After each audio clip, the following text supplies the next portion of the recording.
الحمدلله وحده و الصلاة و السلام علی من لا نبی بعده. سلام بر شما بینندگان عزیز و گرامی. یکی از طعنه‌هایی که غیر مسلمان ها به ما میزنن این است که میگه آقا ماه رمضان شما درستش کردید ماه کسالت و ماه خوردن.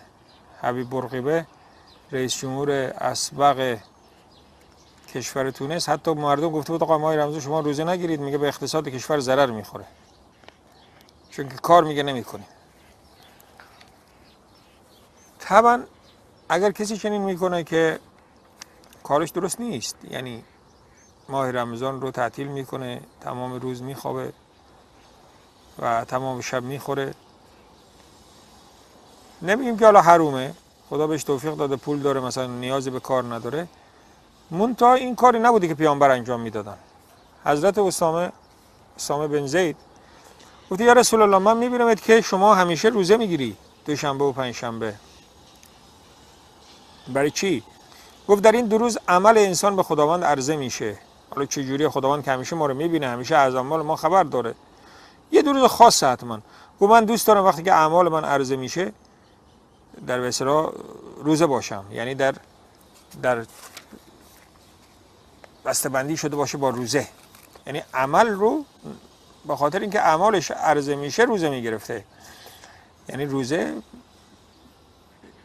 نه این است که انسان بشینه، روزه برای عمله. حضرت علی میفرماد که ای کسی که مشتاق بهشت است عجله کن بدو طرف عمل، بدون عمل که بهشت به دست نمیاد. شاید بگید که روزه به عمل، درسته، این شکی نیست در این عمله، ولکن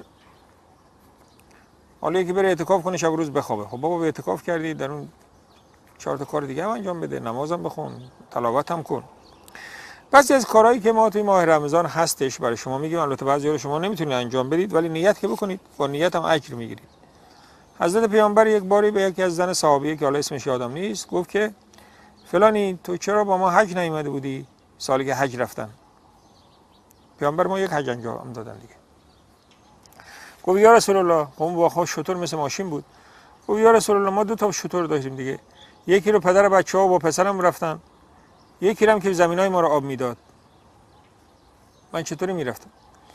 گفت خیلی خوب عیبی نداره، شما گفت در رمضان برو حج، روزه در رمضان معادل است، معذرت میخوام، عمره در رمضان معادل است با حج، ثواب حج برش نوشته میشه. عمره ببین یعنی رمضان ها، نه در جای وقت دیگه، در وقت دیگه ثواب عمره نوشته میشه.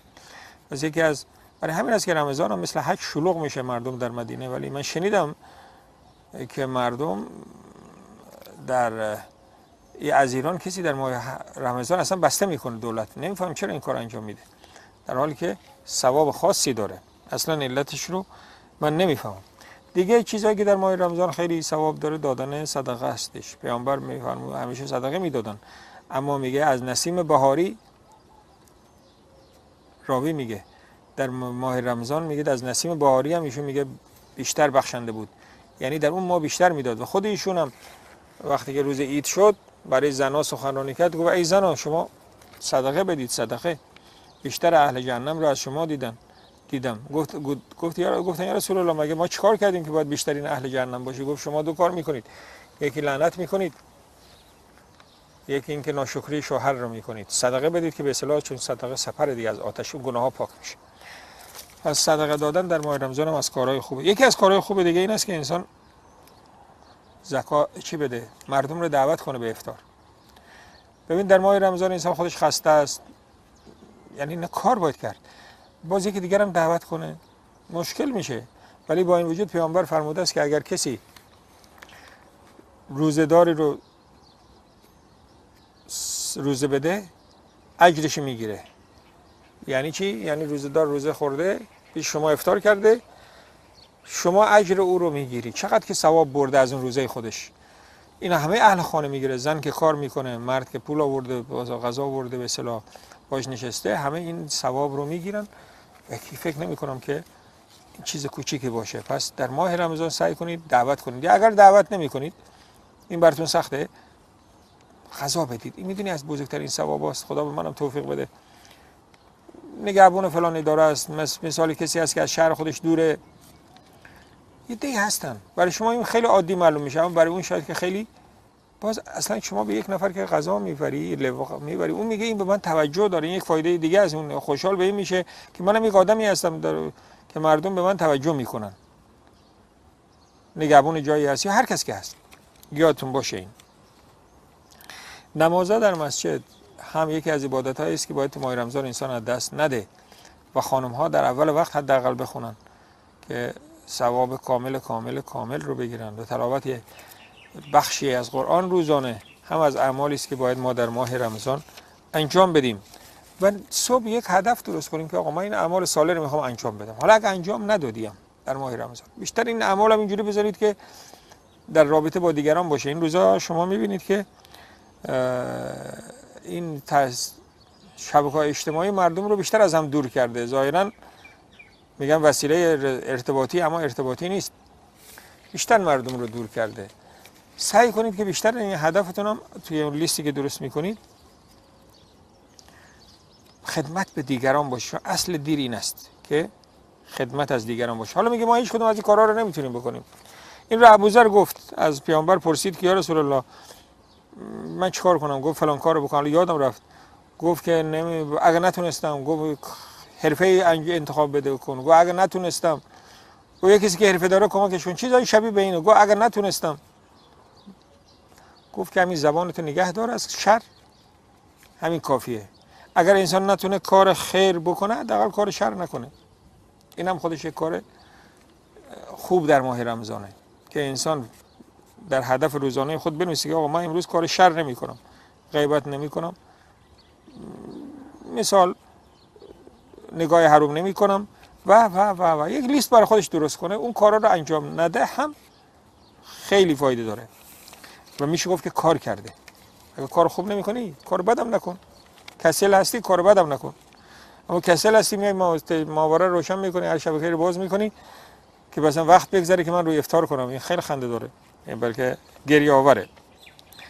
یکی از کارهای ساده‌ای که انسان میتونه انجام بده تو ماه رمضان ذکر گفتن، خصوصا اربعه، سبحان الله و الحمد لله و لا اله الا الله و الله اکبر، خیلی ثواب داره و در ماه رمضان بیشتر ثواب داره. الحمدلله گفتن، خصوصا نعمت‌ها رو یاد کنید و الحمدلله بگید.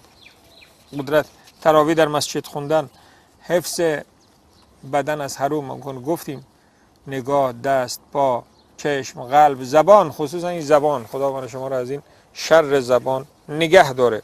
کودکان رو تشویق کردن، دیگران رو تشویق کردن، از همین وسایل اجتماعی استفاده کردن حالا که هست، تبلیغ کردن به کارهای خوب.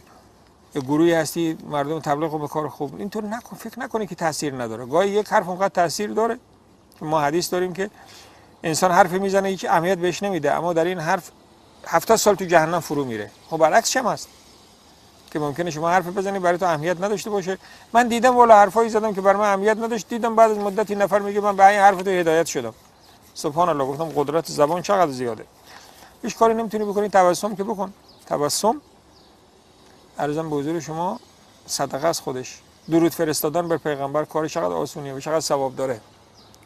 غم رو هم دور میکنه. ما امر شدیم بر پیغمبر خود درود بفرستیم.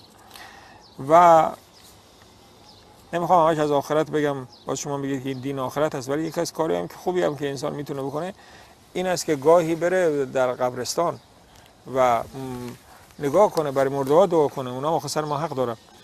وقتی که برای اونا دعا کردی در ضمن درس بگی که یه آدمی بود مثل من شما عمودی راه میرفت اما الان خوابیده، هیچ کاری هم نمیتونه بکنه و این روزی است که برای من شما هم خواهد اومد.